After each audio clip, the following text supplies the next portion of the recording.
Amaglobeli from the city of brotherly love. This is the Rorschach, Georgia update from the 25th of September, 2025. Quick summary of what's going down in Georgia. Government is ramping up a crackdown on civil society using the Anti-Corruption Bureau as a tool.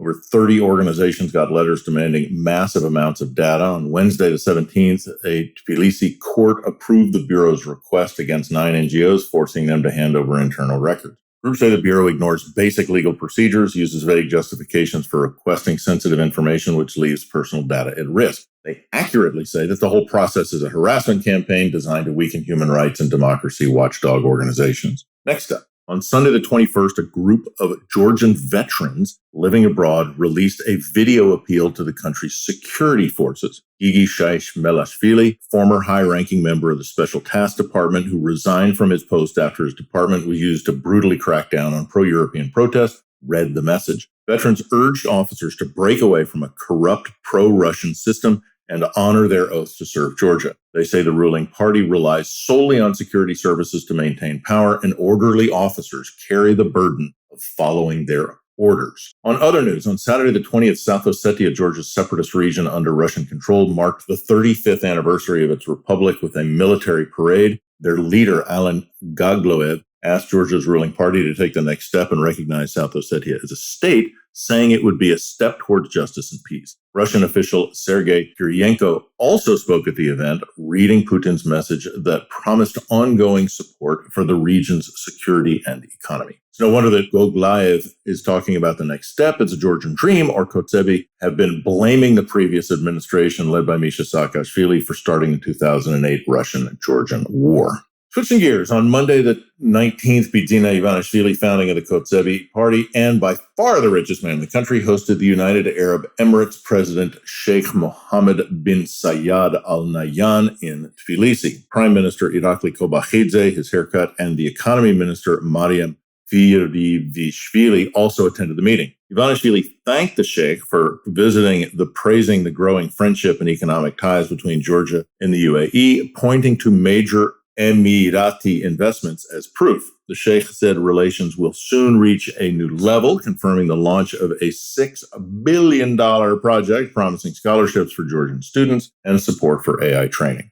Speaking of Ivanishvili, on the same day, the Georgian Nightmare Non-Recognition Amendment, prepared by U.S. Congressman Joe Wilson, was officially included in the U.S. State Department Authorization Act. It says that the U.S. would refuse to recognize any Georgian government led or controlled by Mzia Amaglobeli. Wilson said Ivanishvili has hurt Georgians while cozying up to Russia, China, and Iran. State Department Authorization Act sets the department's budget powers and priorities. The full act still needs to pass Congress and be signed by the president. Meanwhile, on Friday the 19th, the UK imposed sanctions on 2 Georgian businessmen, Levan Vasadze and Otar Hartshaladze, freezing their assets in the UK and banning them from entering the country. Vasadze, who's been spreading ultra-conservative anti-Western views in Georgia for years, faces sanctions for supporting actions that threaten Ukraine's stability and territorial integrity. Hartshaladze is sanctioned for benefiting from or supporting the Russian government through his role at a company linked to Russia's strategic, financial, and construction sectors. The UK also sanctioned 2 Russian oil ships and 2 companies involved in transporting Russian oil to Batumi in western Georgia, calling them part of a shadow fleet funding Russia's war in Ukraine.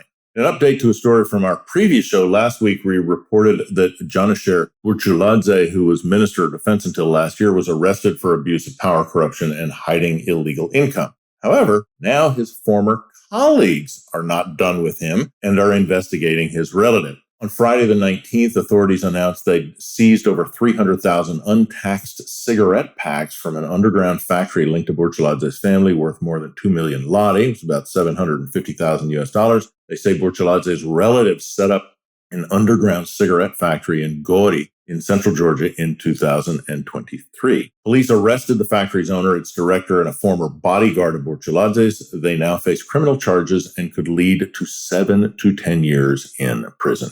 In similar news, on Wednesday the 24th, Georgia's State Security Service launched a manhunt for Bidziko Paikidze, a former businessman and ruling party member of Vani City Council in western Georgia. Investigators say he and his partners defrauded the state of more than 4 million lari, about $1.5 million, by taking money for road and riverbank repair projects but either inflating costs or not completing the work. Police already arrested the company's director, an employee, and 3 supervisors, while Paikidze remains on the run. He faces charges that carry 6 to 9 years in prison. Independent media first linked his company to millions in state contracts back in 2020, and records show that he donated money to the Kotsebi in 2016. Paikidze is also the godfather of Grigol Liluashvili's son. Liluashvili was the chief of the State Security Service for years and just recently resigned, so someone close to him being targeted by his former department led to rumors that he may be next. On another note, on Wednesday the 24th, speaking at the UN General Assembly, Ukrainian President Volodymyr Zelensky warned Europe about the dangers of ignoring Russian influence. He said the West was slow to support Georgia and Belarus, and now both countries are under Moscow's influence and control, with rights and democratic values steadily eroding.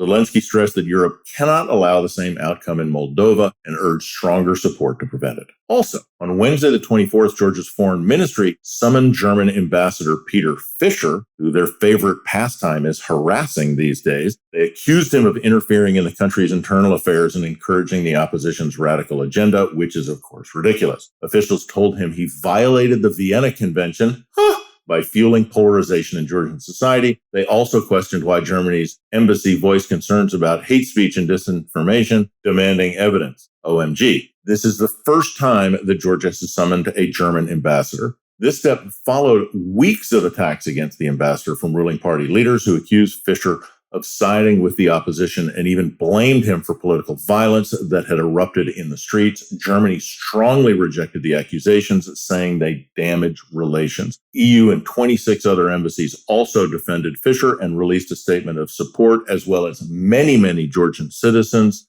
Ambassador Fischer is a hero. Mzia Amaglobeli, speaking of heroes, founder of Batumelevi and Net Gazeti, is a finalist for the 2025 Sakharov Prize. The European parliamentarians nominated her for her work in journalism and media management, for her fight for freedom of expression and human rights. She was arrested during the pro-European protests and sentenced to 2 years on charges of resisting a police officer, as we have reported a great deal about. The winner will be revealed in December in Strasbourg during the European Parliamentary Plenary Session. The Sakharov Prize, established in 1988 in honor of Soviet physicist and dissident Andrei Sakharov, recognizes individuals and organizations who make exceptional contributions to defending human rights, the rule of law, democracy, peace, and international cooperation. Finishing off this episode, a Georgian chef's restaurant in Bruges in Belgium has been named the country's best meat restaurant. De Verloren Hoek, or The Lost Corner, run by Zura Sabanishvili, focuses on premium dry-aged meats and seafood. Sabanishvili has lived abroad for 32 years and started his career as a small cafe on the same site, which he later bought and transformed into a high-end restaurant. The venue is highly sought after, with reservations booked months in advance. The menu mainly follows European culinary traditions, but also features several Georgian wines. And that's it for this week. Thanks for joining us. Don't forget to hit the subscribe button. No need to worry. It's free. Got any ideas or comments? Send us an email at info@rorschach.com. Nachman,